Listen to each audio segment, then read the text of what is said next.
বন্ধুরা, মাইথোলজি স্পেয়ারে আপনাদের সুস্বাগত। অভিজ্ঞান শকুন্তলম নাটকের পঞ্চম পর্বটি আশা করি আপনাদের ভালো লেগেছে।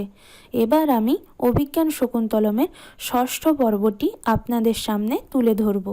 এই পর্বের শুরুতেই দেখা গেল সকরাবকার নামক জায়গায় বাস করে কোনো এক জেলে রাজার নাম খোদাই করা উজ্জ্বল একটি আংটি বাজারে বিক্রি করতে এলে রাজশ্যালক এবং রক্ষী পুরুষরা তাকে চুরির অপরাধে গ্রেপ্তার করে।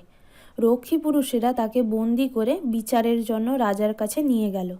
রাজশ্যালক হলেন রাজার কোনো এক স্ত্রীর ভাই। সেকালে সাধারণত রাজার শ্যালককেই নগর রক্ষার কাজে নিযুক্ত করা হতো, অর্থাৎ রাজশ্যালক হলেন ঊর্ধ্বতন পুলিশ কর্মচারী। নগররক্ষী দুজন হলেন সূচক ও জানুক। রক্ষী পুরুষদের প্রশ্নের জবাবে জেলে বলে শচীতীর্থ থেকে একটি বড় রুই মাছ তার জালে ধরা পড়লে সে মাছটিকে বিক্রি করার জন্য 2 ভাগ করে।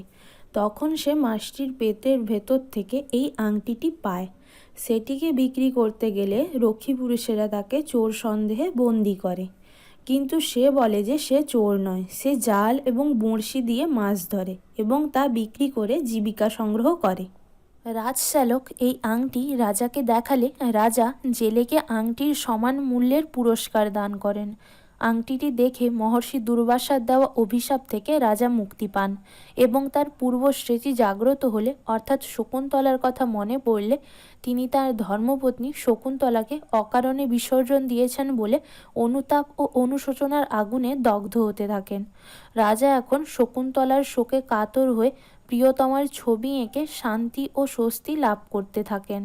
শকুন্তলার মা অপ্সরা মেনকার অনুরোধে তার বান্ধবী অপ্সরা সানুমতি রাজপ্রাসাদে এলেন রাজার বর্তমান অবস্থা জানার জন্য, কারণ ঋষি দুর্বাসার অভিশাপ সম্পর্কে রাজা এবং শকুন্তলা কেউই জানে না। স্বেচ্ছায় রাজা শকুন্তলাকে নির্দয়ভাবে বিসর্জন দিয়েছেন এবং সে প্রত্যাখ্যানের গভীর বেদনা হৃদয়ে বয়ে নিয়ে চলেছেন মহর্ষি মারীচের আশ্রমে থাকা শকুন্তলা। কিছুদিন আগে নগর রক্ষক মিত্রা বসু 2জন পরিচারিকাকে রাজার কাছে পাঠিয়েছেন। তারা হলো পরভৃতিকা এবং মধুকরিকা। দুজনেই প্রিয় সুখী এবং দুজনের উপর প্রমোদ বন রক্ষা করার দায়িত্ব রয়েছে। অপ্সরা সানুমতি নিজেকে অদৃশ্য রেখে ওই 2জন পরিচারিকার কাছে গিয়ে দাঁড়ালেন রাজার খবর নেওয়ার জন্য, কিন্তু তারা একেবারেই নতুন। তারা জানে না যে রাজা দুষ্যন্ত শকুন্তলার শোকে বিভোর হয়ে রাজপ্রাসাদ এবং রাজ্যের সব জায়গায় বসন্ত উৎসব বন্ধ করে দিয়েছেন। বসন্ত ঋতুতে অনুষ্ঠিত হয় বলে একে বসন্তোৎসব বলা হয়। প্রাচীনকালে প্রেমের দেবতা কামদেবকে কেন্দ্র করে এই উৎসব অনুষ্ঠিত হতো। বর্তমানে কামদেবের স্থান অধিকার করেছেন ভগবান শ্রীকৃষ্ণ। অভিজ্ঞান শকুন্তলম নাটকে এই উৎসব শুধু বসন্ত ঋতুতে অনুষ্ঠিত হতো তা নয়। আম্রমুকুল, কোকিলের কুহুস্বর এবং ভ্রমরের মধুর গুঞ্জন এই উৎসবের প্রধান কারণ, অর্থাৎ বসন্ত ঋতুর প্রতিটি দিনই রাজপ্রাসাদে অনুষ্ঠান হতো। কঞ্চুকির থেকে সমস্ত বৃত্তান্ত জেনে ওই 2 পরিচারিকা ওখান থেকে চলে গেলেন।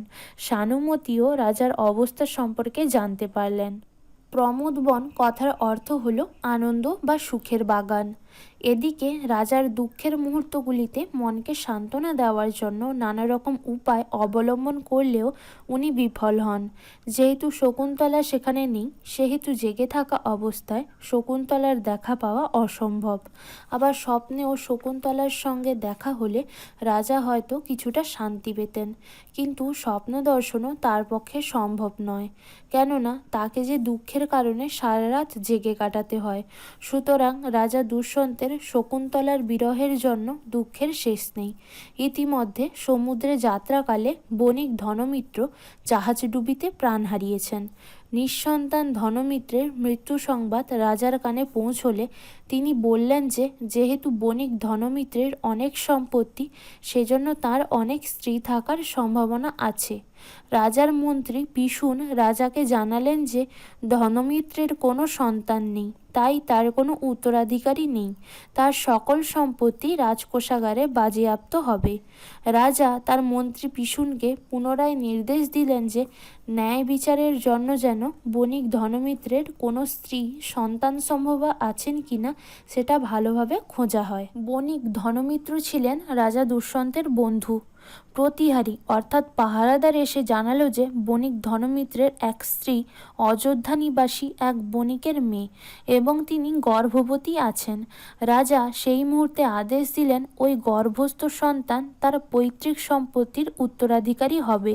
অর্থাৎ এর দ্বারা বোঝা গেল যে সেকালে কোনো সন্তান না থাকা অবস্থায় কোনো ব্যক্তির মৃত্যু হলে তার সমস্ত সম্পত্তি রাজকোষাগারের অধীনে থাকে।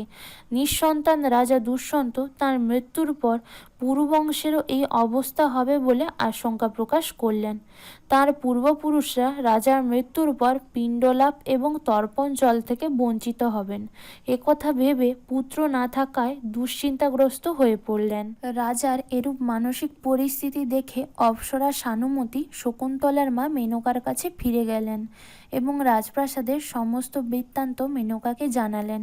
মেনকাও একথা শকুন্তলাকে জানাতেই শকুন্তলার মন থেকে রাজার প্রতি বিরূপ ধারণা মুছে গেল এবং শকুন্তলা বুঝতে পারলেন যে রাজা স্বেচ্ছায় লোকলজ্জা ও গুরুতর অপবাদের ভয়ে শকুন্তলাকে বিসর্জন দেননি।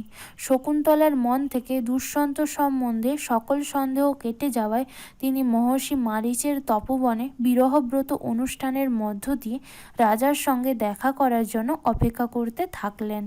এর মধ্যে কোনো এক অদৃশ্য ব্যক্তি বিদূষককে আক্রমণ করলে বিদূষক সাহায্যের জন্য চিৎকার করতে থাকেন।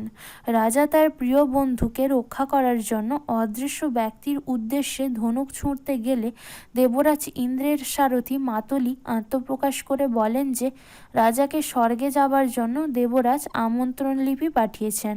কিন্তু রাজাকে বিষণ্ণ ও বিপর্যস্ত দেখে তার ক্ষত্রিয় তেজ জাগানোর জন্য তিনি বিদূষককে কষ্ট দিয়েছেন। আসলে কালনেমির বংশধর দুর্জয় নামে কতকগুলি দানব আছে। সেই দানব সংঘকে বধ করার জন্য দেবরাজ ইন্দ্র রাজা দুষ্যন্তকে ডেকে পাঠিয়েছেন।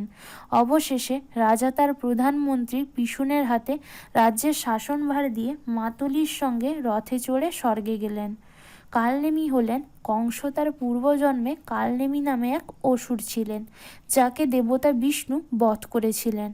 আশা করি আপনাদের অভিজ্ঞান শকুন্তলম নাটকটির ষষ্ঠ পর্বটি ভালো লেগেছে। ভালো লেগে থাকলে মাইথোলজি স্পেয়ারকে অবশ্যই লাইক এবং সাবস্ক্রাইব করবেন। আপনারা যদি আরও কোনো পৌরাণিক কাহিনী শুনতে চান নিচে কমেন্ট করুন। আমরা এই গল্পের শেষে আপনাদের কমেন্ট সেকশনের গল্পগুলি তুলে ধরার চেষ্টা করব। নমস্কার, ভালো থাকুন এবং সবাইকে ভালো রাখুন।